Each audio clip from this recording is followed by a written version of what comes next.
것인가를 암시하신 것이다. 예수께서 이 말씀을 하시고 나서 베드로에게 나를 따르라 하고 말씀하셨다. 아멘. 종교개혁자 루터가 잘못된 교회의 모습을 보면서 그에 대한 질문을 하면서 지적하기 위해서 95개 조항의 선언문을 내건 지 올해로 504년이 되었습니다.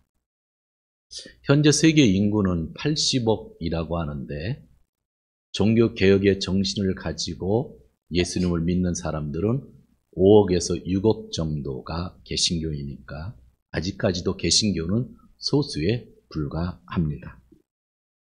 종교개혁자들의 개혁 정신은 몇 가지로 정리되는데 제가 오늘 세 가지로 정리한다면 첫 번째는 오직 은혜, 구원은 오직 은혜, 우리의 행위에 의한 것이 아니라는 것. 그리고 오직 성경, 구원의 은혜는 오직 성경에 근거한다는 겁니다. 그리고 그 성경은 오직 예수 그리스도를 믿는 믿음이 필요하다고 선언을 하고 있는 것입니다. 그러므로 예수 이외의 것으로 죄가 용서되고 다른 조건을 더하여 영생 얻을 수 있다고 하는 것은 전부 거짓말입니다.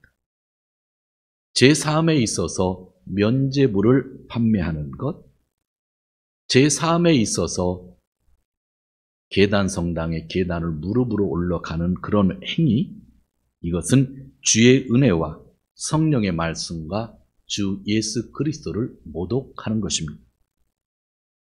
영생에 있어서 우리들만의 그룹 안에 너희가 있어야 된다. 14만 4천이라고 하는 정해진 인원 안에만 있어야 된다 하는 것도 주의 은혜와 성령의 말씀과 예수 그리스도를 모독하는 것입니다. 종교개혁은 카톨릭을 없애자는 운동이 아니라 잘못된 것을 고치고 좀 더 나은 교회를 만들자는 운동입니다. 그리고 종교개혁으로 출발한 개신교이지만 개신교에도 여전히 문제가 있다고 하는 것을 우리는 마음에 담아야 합니다. 종교개혁을 하면서 개혁자들은 교회의 직제에 좀 많은 관심을 가졌는데 교황의 권력이 워낙 크기 때문에 성서적이 아니잖아요. 그래서 개신교회들은 교회의 직제를 어떻게 하면 좋을까라는 생각을 많이 했습니다. 한국에서는 장로교회가 제일 많이 있는데 원래 켈뱅이라고 하는 사람은 장로교회를 만든 것이 아니라 개혁교회를 만들었고 켈뱅은 장로교회라는 그런 명칭을 쓰지 않았습니다. 그의 제자 녹스가 스코틀랜드에 들어가 가지고 장로교회를 만든 겁니다. 켈뱅은 교회의 직제에 대해서 일꾼들을 세울 때 4개로 직제를 얘기했습니다. 목사, 그 다음에 박사, 가르치는 사람, 그 다음에 장로, 장로는 임기가 1년, 그 다음에 집사, 이렇게 4 직제로 나누었던 것이 켈뱅인데 녹스는 켈뱅한테 배워가지고 스콜랜드 가서 설교하는 장로, 치리하는 장로로 바꿔놓았습니다. 한국 장로교회는 이 스코틀랜드 장로교회 영향을 받은 미국 선교사들에 의해서 세워졌기 때문에 또 한국의 유교의 가부장 제도와 딱 맞았기 때문에 설교하는 장로, 치리하는 장로로서 지금 대부분의 교회가 그렇게 직제를 사용하고 있습니다.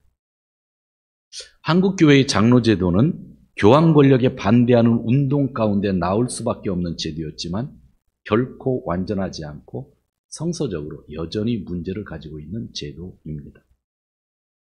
현재 스코틀랜드에는 장로교회가 거의 없습니다. 미국에도 장로교회는 소수파이고 전 세계에서 가장 많은 장로교회는 한국에 있는데 유교의 정신과 플러스 돼서 지금 존재를 하고 있기 때문에 한국에 있는 교회가 정말로 개혁을 많이 해야 되는 교회라는 것 우리는 깨닫고 있습니다. 영국의 성공회가 있었는데 성공회 영향 아래 있던 교회에서 감리교회가 출발을 하게 됩니다. 우리가 잘 알고 있는 웨슬리라고 하는 사람이 중심이 되었죠. 영국에도 선결운동이 있었지만 미국에 가서 급진적인 선결운동이 있었고 미국의 급진파 중에 중생, 성결, 신유, 재림을 주장하는 사람들이 있었습니다. 일본으로 건너왔고 우리는 그 급진파 선결운동의 후손들입니다. 급진파라는 얘기를 쓰면 막 이해하기가 힘들죠. 그러나 감리교에 있어서 중생, 성결에 신유, 재림까지 플러스한 건 완전 급진파입니다. 저희 선결교회 전도 표제는 중생, 성결, 신유, 재림. 감리교에 있어서 아주 급진파에 속하는 사람들의 부류입니다. 급진적인 선결운동은 처음에 전도관을 통하여 복음을 전하는 것을 주 목적으로 하였습니다. 교회를 세우지 않았고 교단을 만들지 않았는데 일본에서 나카다 주지가 먼저 교회들을 모아서 교단을 만들기 시작했고 한국도 교단이 이루어져서 지금 우리가 있는 거지만 원래 선결운동은 그냥 전도만 하는 그런 운동이었습니다. 그런데 재미있는 것은 한국의 일본의 선결교회는 감리교회의 감독제를 사용하였고 한국의 선결교회는 유교 정신에 합당한 유교 정서에 부합한 스코틀랜드의 장로 제도를 그대로 들여서 지금 사용하고 있습니다. 한국 기독교는 주자의 성리학을 극복하지 못한 부분이 많이 있습니다. 제가 유교의 이론을 배우지는 못했지만 그 이론을 조금만 집중하면 그 주자의 성리학의 정말 핵심적인 부분은 지배층의 지배를 정당화하기 위하여 만든 그러한 이론들입니다.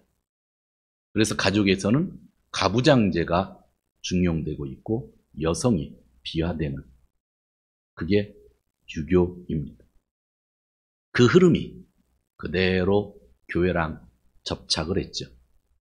원래 캘뱅은 장로제도를 이야기하지 않았는데 스코틀랜드의 장로제도를 영향을 받았고 감리교회는 원래 장로랑 상관없고 선결교회도 원래 장로랑 상관없는데 한국에서는 순복음까지 모든 교단이 장로제도를 두지 않으면 성장이 안 되니까 장로제도를 둔 겁니다. 그것도 캘뱅이 얘기했던 장로제도가 아닙니다. 주자의 성리학에서 강조되는 건 사서라는 거 여러분 아시죠? 사서, 삼경, 사서, 오경. 사서 중에 공자도 있고 맹자도 있는데 제가 제일 중요시하는 건 대학이라는 겁니다. 대학. 대학에 있어서 제일 먼저 중요한 가르침이 뭔지 아세요? 명명덕자입니다. 명덕. 명덕이 제일 먼저 취급되는데 저희 외할아버지가 유교의 학자였거든요. 그래서 제 이름을 지을 때 명덕으로 지었습니다. 대학에서 따다가. 저는 성경에서 딴 이름이 아니라 유교에서 딴 이름입니다. 혹시 궁금하면 오늘 대학이란 책을 한번 읽어보십시오. 바로 명덕이란 이름이 나오게 될 겁니다. 그 정도로 한국 사회는 유교의 영향 속에서 기독교가 플러스 되었다고 하는 그런 이야기입니다. 교회는 중세 1000년의 어두운 터널을 지나 종교 개혁을 하였지만 지난 500년간 개혁교회가 결코 바르지 않았다는 것을 우리는 기억해야 됩니다. 그러므로 우리는 계속 개혁해 나가야 합니다. 카톨릭이든 개신교이든 우리 교회이든 이 개혁을 멈춰서서는 안 됩니다. 선결교회 안에는 이미 직제가 있으니까 그것을 우리가 순종해야 되고 그 따르는 것에 대해서는 저는 문제를 삼지 않습니다. 왜냐하면 더 중요한 복음 전파하기 위한 직제들이니까. 그러나 우리 교회든 어떤 교회든 이런 흐름도 이해하면서 우리가 해야 할 일들을 바로 깨닫는 것이 저는 개혁이라고 합니다. 생각하고 있습니다. 정말 교회를 개혁한다고 하는 것이 무엇일까요? 95개 조항을 제가 하나하나 설명하려고 하면 너무나 힘이 드는데 어제 다시 읽어봤더니 루터가 이상하다고 했던 내용 중에 재미난 얘기가 있어요. 어떤 사람이 헌금함에다가 돈을 넣으면 땡그랑 소리 들으면 바로 그죠? 쉬운 말로 구원받을 수 있다는, 연옥에서 천국 갈 수 있다는 막 그런 얘기도 그 안에 있더라고요. 어떻게 헌금왕에다 돈을 넣어서 땡그랑 소리 하면 지옥 갈 사람이 천국 가느냐 하는 그런 표현까지 있을 정도니까 중세교회가 얼마나 타락했는지 여러분들 알 수 있잖아요. 교회를 개혁한다고 하는 것은 예수 그리스도 안에서 교회의 본질과 교회의 사명을 확인하는 겁니다. 우린 자꾸 95개 조항 거기에 집중을 많이 하는데, 또 뭐 켈뱅이든지 루터든지 웨슬리에게 되게 집중을 하는데, 정말 종교개혁 기념주일에 있어서 우리가 들어야 될 이야기는, 개혁이라고 하는 것은 교회의 본질을 회복해야 되는 거고, 교회의 사명을 다시 한번 확인하는 것, 그것이 개혁하는 사람들의 길이라고 하는 것입니다. 교회는 하나님의 백성, 그리스도의 몸, 성령의 집이라고 제가 늘 이야기하고 있습니다. 이 본질적인 것을 집중하다 보면 한 가지 단어가 생각나는데, 그것이 바로 거룩함입니다. 하나님의 가족이니까 거룩해야 되잖아요. 그리스도의 몸이니까 거룩해야 되잖아요. 성령, 거룩한 영의 집이니까 거룩해야 되잖아요. 그 거룩함을 저희는 성결이라고 이름하였고, 저희 교회 이름이 그래서 성결교회입니다. 우리가 본질을 생각할 때에 제가 건물을 많이 반대하지만 건물을 부수는 것은 아니에요. 우리 안에 있는 거룩성을, 정말 하나님 주신 거룩성을 지키기 위하여 우리 안에 있는 죄를 제거하는 것이 거룩이라는 거죠. 그래서 교회 본질을 이야기하면서, 개혁을 이야기하면서 정말 중요한 것은 우리의 거룩인데, 우리 안에 있는 죄를 제거하는 것이 개혁의 출발이에요. 그냥 망치 들고 큰 교회 가서 두들린다, 이렇게 부신다고 개혁되는 게 아니거든요. 우리가 큰 건물에 대해서 비평은 할 수 있고 비난은 할 수 있지만 그게 개혁의 출발이 아니라는 거예요. 교회의 본질적인 것에 집중해야 되는 거죠. 그래서 제가 지금 가지고 있는 직제도 순종할 각오를 가지고 있다고 하는 것은 정말 중요한 개혁이 본질 안에 있기 때문인 거예요.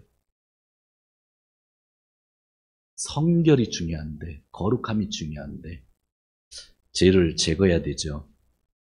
제가 이 책도 읽었지만 이 책을 따라온 것 중에 또 한 권의 책이 있었습니다. 당신의 행동에 숨겨진 7가지 치명적인 죄. 치명적인 죄를 7가지로 나눴는데, 이것은 옛날부터 가톨릭 교회가 학자들에 따라서 7가지, 8가지 주장하던 죄인데 요즘에 나온 책이라 제가 다시 읽어보았습니다. 물론 이 7가지 외에 다른 죄도 있고요. 그리고 이 7가지 죄를 부르는 다른 방법도 있어요. 모든 죄는 다 치명적인데 거기서 제일 먼저 다룬 것이 교만이었습니다. 이해되시겠죠? 교만. 교만은 하나님과 최고의 자리를 두고 우위를 다투는 거라고 했습니다. 일반적으로 죄는 하나님과 멀어지게 하는데, 이 교만이라고 하는 것은 하나님보다 더 높아지려고 한다는 죄라는 거예요. 그래서 정말 치명적이라는 거예요. 10계명 1에서 5계명 우리가 잘 알고 있잖아요. 제가 아침에도 뒤에 성경책이 있어서 보았는데 1에서 5계명까지는 전부 교만에 대한 이야기라고 생각 안 하세요? 1에서 4는 하나님에 관한 거잖아요. 5가 부모에 관한 거잖아요. 내 10계명 중에 하나라고 하는 이야기는 제4계명 안식일을 지켜라, 5계명 부모를 공경하라 밖에 없잖아요. 근데 이게 정말 교만과 다 관련된 것 같아요. 그런데 교만을 이길 힘은 어디 있는가 제가 생각해 봤어요. 4. 주님께 예배를 드리는 사람은 교만을 좀 버릴 수 있을 것 같아요. 그죠? 5. 저 사람이 정말 교만한지 아닌지 우리가 확인할 수 있는 것은 그 사람이 부모를 공경하는지 안 하는지 보면 확인할 수 있는 것. 전 그런 생각이 갑자기 들었어요. 정말 성경의 1에서 5계명을 우리가 볼 때 교만과 관련이 있는데 정말 우리는 저 사람이 교만한지 안 하는지 모르잖아요. 정말 교만한 사람은요, 하나님께 예배를 안 드립니다. 정말 교만한 사람은요, 자기 부모를 공경하지 않는 거예요. 그런 이야기. 그 다음에 시기라고 하는 죄도 다루고 있더라고요. 남이 잘 되는 것을 보고 눈물을 흘리게 하는 것이 시기랍니다. 다른 사람의 행운과 복을 보면서 불행을 느끼게 하는 것이 시기랍니다. 그리고 남이 넘어지는 것을 기뻐하는 것이 시기라고 합니다. 그런데 이 시기에 대해서 아주 길게 내용을 했는데 읽어보니까 정말 시기가 문제더라고요. 시기하다 보면 분노도 나오고 분노가 심해지면 예수님 말씀하셨듯이 살인을 하게 되는 거잖아요. 그리고 또 다른 것이 있는데 분리를 했는데 저는 통합을 해요. 욕망. 욕망이라는 건 뭐예요? 나만을 위한 것이잖아요. 나만을 위한 것. 나만을 위해 사는 것. 탐욕, 정욕, 나태, 탐식.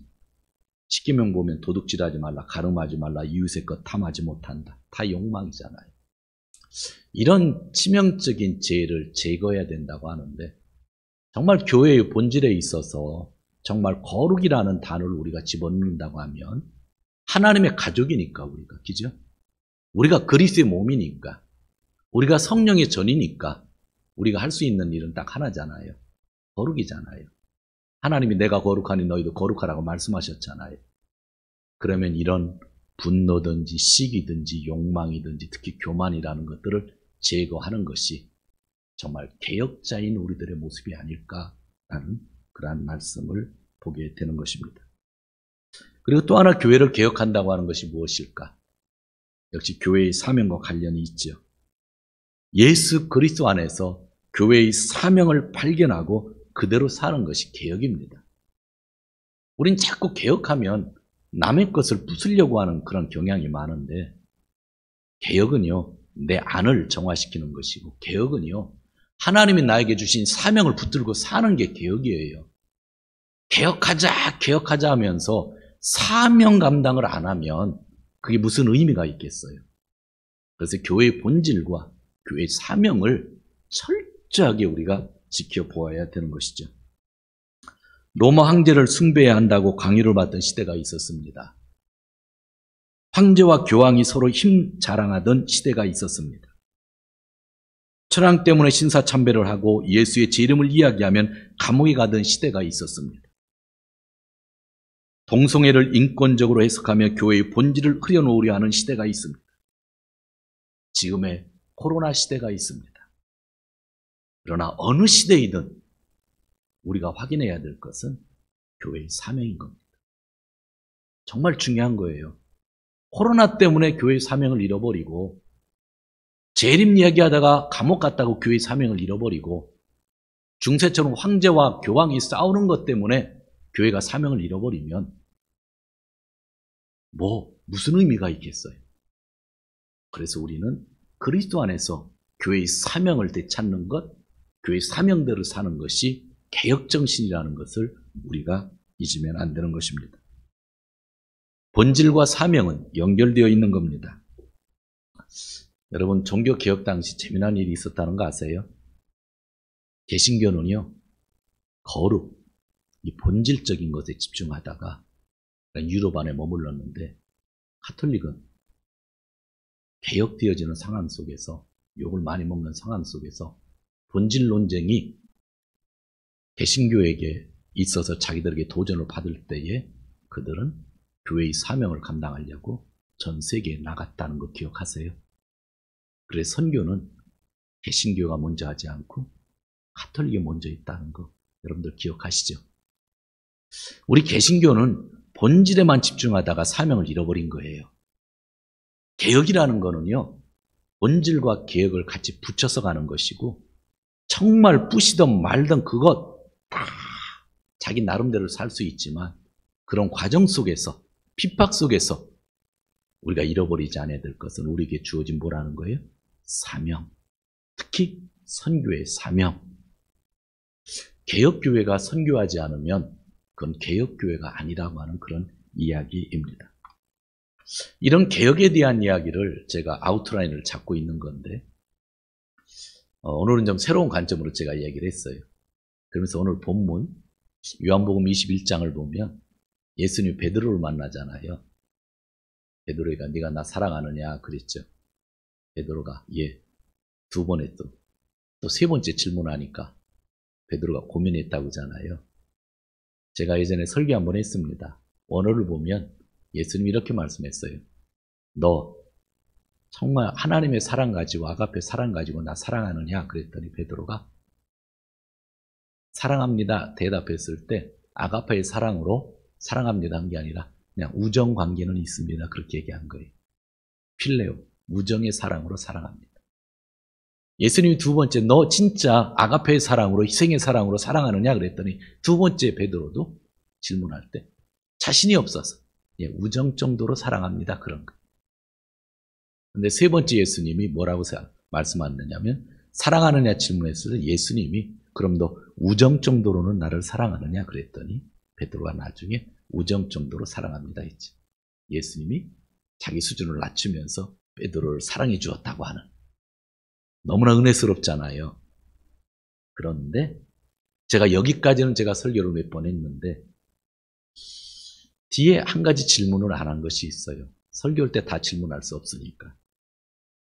그러면 예수님이 왜 이렇게까지 베드로를 회복시키시려고 사랑의 표현을 이렇게까지 바꾸면서 하셨냐는 거예요.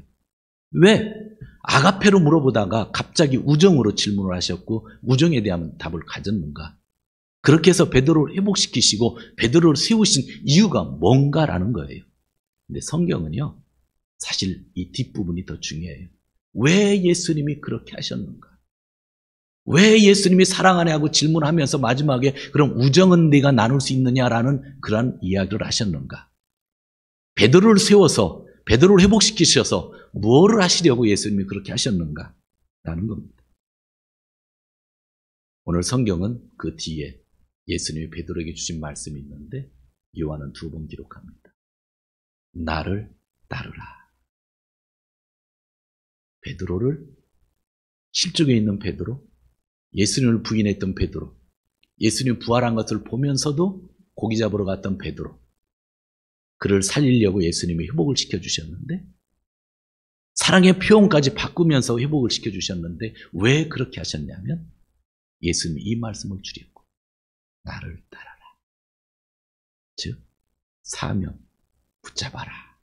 그 얘기 하시려고 회복시켜주셨다는 거예요. 왜 예수님이 교회를 개혁시키시는가? 왜 예수님이 올바른 메시지를 우리에게 주시는가? 왜 우리가 거룩한 삶을 살아야 되는가? 그것은 예수님이 나를 따르라. 사명을 주시려고 하셨다는 거예요. 그래서 사명을 잃어버리면 그냥 죽은 교회가 된다라고 하는 것. 그것이 오늘 말씀 속에 있는 것입니다. 초대교회 공동체는 정말 중요시하는 것들이 있었죠. 성전 건물이죠. 하나님은 그 예루살렘 성전에서 사람들을 흩으셨잖아요. 그럼에도 불구하고 흩어졌던 사람들은 명절만 되면 다시 와요. 우리가 그렇게 존경하는 사도 바울도 선교 보고를 하려면 예루살렘 성전이 있는 곳에 와서 성전 보고를 한 겁니다. 그 정도로 이 성전이 있는 건물이 중요했죠. 바울이 성전에서 잡혀서 로마로 가고 난 다음에 10년 후에 하나님은 성전 건물을 허물으셨죠. 유대인들의 중심이었던 건물이 사라지는 순간이었습니다. 근데 우리는 건물에 대해서 참 약하게 보는 게 아니에요. 바울도 그 건물이 있는 데 와서 선교복음을 3번이나 했다고 하는 건 대단한 거예요. 자, 그러면 고린도든지 에베소든지 거기는 성전 건물에 대한 이미지가 없죠. 그렇죠? 또 그 안에 있던 고린도 사람들, 그러니까 그리스 사람들, 터키 사람들, 로마 사람들이 예수를 믿었잖아요. 유대인뿐만 아니라. 그들은 성전 건물에 대한 환상이 없는 겁니다. 그들은 그래서 뭐가 중요했냐면 사람이 중요한 겁니다. 우리 교회는 바울이 개척했어. 우리 교회는 아볼로가 부흥시켰어. 우리 교회는 예수님의 제자 중에 베드로가 제일 좋은 것 같아. 베드로를 대표로 모시고 지금까지 온 곳이 가톨릭 교회죠. 사람 중심. 예루살렘에 있었던 유대인들은 건물이 중심이었고 건물과 상관없이 예수를 믿은 사람들은 뭔가 의지할 것이 없어서 사람을 중심으로 하고 살았던 것. 그것이 개혁을 통해서 깨어져야 된다는 것입니다. 예수님은 분명히 말씀하셨죠. 바울을 통해서. 씨를 뿌리고 물을 주는 사람이 있지만 자라게 하시는 분은 예수 그리스도입니다. 자, 그러면 교회의 본질, 사명을 이야기하면서 오늘 예수님이 나를 따르라 하셨던 것을 기억하면서 우리가 기억해야 될 것은 마지막에 예수님이시잖아요. 정말 예수님 얘기 많이 듣잖아요. 근데 오늘도 또 예수님으로 결론을 내리려고 합니다. 오직 예수, 오직 그분의 사명, 여기에 개혁자의 삶이 있는데 히브리서 11장을 한번 펴보시기 바랍니다. 그리고 잘 이해하시면서 제가 있는 것을 보셔야 됩니다. 히브리서 11장을 우리는 보통 믿음장이라고 합니다. 여기에 나오는 사람의 이름을 제가 바꿔보려고 합니다. 그럼 여러분들이 정말 이해하기가 쉬울 거예요. 4절을 보시기 바랍니다. 믿음으로 아벨은 가인이라고 그랬잖아요. 제가 사람 이름을 바꿔봅니다. 믿음으로 기독교는 유대교보다 더 나은 제물을 하나님께 드렸습니다. 8절을 보시기 바랍니다. 믿음으로 개신교는 부르심을 받았을 때 순종하고 장차 자기 목으로 받을 땅을 향해 나아갔습니다. 20절 한 장 넘겨서 종교개혁자 얘기를 들어볼게요. 믿음으로 루터는 또한 장래일을 놓고 야곱 과에서를 축복해 주었습니다. 21절 믿음으로 켈뱅은 요셉의 아들들을 하나하나 축복해 주고 그의 지팡이를 짚고 서서 하나님께 경배를 드렸습니다. 22절 믿음으로 웨슬리는 죽은 때에 이스라엘 자손들이 이집트에서 나갈 것을 언급하고 자기 뼈를 어떻게 할 것인지를 지시하였습니다. 24절 믿음으로 한국교회는 어른이 되었을 때에 바로왕의 공주의 아들이라 불리는 것을 거절하였습니다. 31절 중간에 생략하는 거예요. 31절 믿음으로 동경 기독교회는 정탐꾼들을 호의로 영접해 주어서 순종하지 않은 사람들과 함께 망하지 아니하였습니다. 32절 내가 무슨 말 더 하겠습니까?